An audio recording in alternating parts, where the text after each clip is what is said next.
இது சத்தியவாதவன் சத்தியவாதம் கொடுத்துருக்காரு.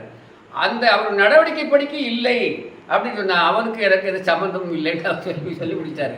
அதனால் நம்ம என்ன செய்யணும், இந்த சித்திரத்தை வாங்கும்போது என்னென்னமெல்லாம் நம்ம நடவடிக்கை நடக்கணும்னு சொன்னமோ அதுபடி நம்ம வித்தியார்த்திகளாகிய நம்ம நடந்து அந்த பயிற்சி 3 காலம் நம்ம செஞ்சு அந்த மனமாகிய அந்த புகை மனமாகிய புகை எங்கிருந்து உண்டாகுது? ஞானமாகிய தன்னிலே தான் ஞான சுரூபிதான். ஞான சுரூபியாகத்தான் நீ இருக்க.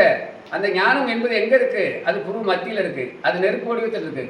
அந்த நெருப்பு வடிவில் அந்த நெருப்பு கந்தில் போய் இந்த விஷயங்களாகிய செத்தல் மோதும்போது அதாவது சுவாசம் உள்வாங்குதோம், அப்புறம் வெளியே விடுதோம், உள்வாங்குறோம், வெளியே விடுதோம். இந்த உள்வாங்கும் போதும் வெளிவிடும் போதும் தான் இந்த நிகழ்வு இருக்குது. இந்த நினைவுகள் தோன்றதுக்கு வாய்ப்பு இருக்குது. உள்வாங்குவதும் வெளிவிடுவதும் இல்லாமல் நின்று போனால் நினைவு என்பது அங்கே இல்லாமல் போயிடும். இப்போ ஒருவனுக்கு மூச்சு போச்சு, அப்போ உடம்புல மூச்சு உள்ளேயும் வெளியும் வந்துட்டா இருக்கு. அப்போ அவன்கிட்ட நினைவு இருக்கா? அது பிணமாயிரும். அந்த நிலை வேற, அது செத்து போகிறது. அதாவது ஜீவன் அந்த ஒரு வீடு பழுதடைஞ்சிட்டா அந்த பழுதடைஞ்ச வீட்டை யாரும் இருக்க மாட்டாங்க, இடிஞ்சு விழுந்துடும் அப்படின்ட்டு வேற வீடு மாறிடுவாங்க. அதுபோல் அந்த வீடு நம்முடைய நடவடிக்கை கிரமத்தால் நம்மளுடைய நடவடிக்கை சரியில்லாத காரணத்தால் இந்த உடம்பை பக்குவப்படுத்தாத காரணத்தினால மனதை பக்குவப்படுத்தாத காரணத்தினால நம்முடைய மனதை விரிய விட்டு ராகத்துவேச குணங்களை வளர்த்ததுனால இந்த உடம்புக்கு கேடு வந்துருச்சு. அப்போ கேடு உள்ள வீட்டில் நம்ம இருக்க மாட்டோம்னு சொன்னோம் இல்லையா? அதுபோல் இந்த உடம்பு ஒரு வீடு தான். அதாவது எப்படின்னு கேட்டிங்கன்னா, தாயாரும் தந்தையாரும் சேர்ந்து ஒரு துளி விந்து, தாளுக்கு ஒரு துளி விந்து போட்டு அந்த விந்திலிருந்து வந்தவங்க தான் அந்த உடல். அந்த விந்து என்னச்சு, தாய் சாப்பிடக்கூடிய உணவின் மூலமாக அதுக்கு சத்து கிடைச்சி அந்த ஜீவனுக்கு அது உள்ளே 300 நாள் அந்த கருவறையில் இருந்து அந்த 300 நாள் என்ன இருந்துச்சு, அந்த ஜீவன் தான் வசிப்பதற்காக ஒரு வீடு அமைத்தது. அங்கே கொத்தனார் இல்லை, அங்கே ஆசாரி இல்லை, சித்தாள் இல்லை, சிமெண்ட் இல்லை, கல் இல்லை, செங்கல் ஒன்றுமே இல்லை. தானாக இந்த மாமிசத்தை கொண்டே, அதாவது சர்மம், உதிரம், மாமிசம், சனாயு, அஸ்தி, மச்சை என்று சொல்வார்கள். 6 இந்த உடம்பு எதால் ஆக்கப்பட்டது? 6 தத்துவங்களால் ஆக்கப்பட்டது. அப்போ 6 தத்துவமாக இருக்கக்கூடியது இந்த உடம்பு. இந்த உடம்பாகிய வீட்டை 300 நாட்கள் அந்த ஜீவன் உள்ளே இருந்து கட்டி முடித்து அப்போ வாழ்வதற்கு வீடு அமைத்ததற்கு பின்னாலே 300வது நாள் வெளியே வந்தது.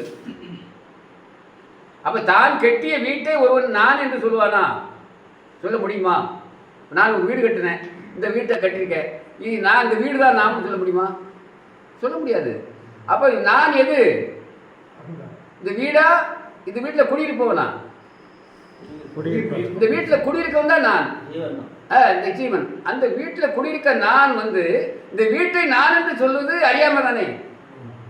அதை போல நாம் இந்த ஜீவன் இந்த உடம்பை யாரால வடிவமைக்கப்பட்டது? நாமாகிய ஜீவனால. அந்த ஜீவன் வீடாக கட்டி இந்த தாயினுடைய கருவறையிலிருந்து வெளியே வந்தது 300வது நாள்.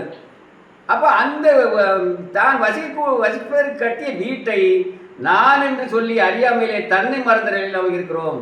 அது காரணம் என்னன்னா, 5 இந்திரியங்கள் நம்மள இருக்கு. இந்த 5 இந்திரியங்கள் வழியாகவும் இந்த மனம், புத்தி, சித்தம், ஆங்காரம் என்கிறவர்கள் அடைந்து 5 இந்திரியங்கள் கேட்பது, பார்ப்பது, அறிவது, இந்த 3 நிலைமைகள் இல்லைன்னா உலகம் என்பது இல்லை. தூங்கும்போது பார்ப்பதும் இல்லை, கேட்பதும் இல்லை, அறிவதும் இல்லை. தூங்கி விழிச்சவனால இந்த 3 இருக்கு. இந்த 3 நிலைமை வந்தபோது உலகம் இருக்கு. இந்த 3 நிலை இல்லாத உலகம் என்பது இல்லை. அப்போ உலகம் எங்கிருந்து உருவானது? உலகம் என்ற நிலைமை எங்கிருந்து உருவாகிறது? தன்னிலிருந்து உருவாகிறது. இறைவனால் படைக்கப்பட்டது உலகம் சொன்னாங்க. இறைவனால் படைக்கப்பட்டது என்னது? இறைவனால் படைக்கப்பட்டது என்னது? இந்த அண்ட பிண்டங்கள் அத்தனையும் அது நமக்கு தெரியல, அது எப்படி வந்துச்சா தெரியாது.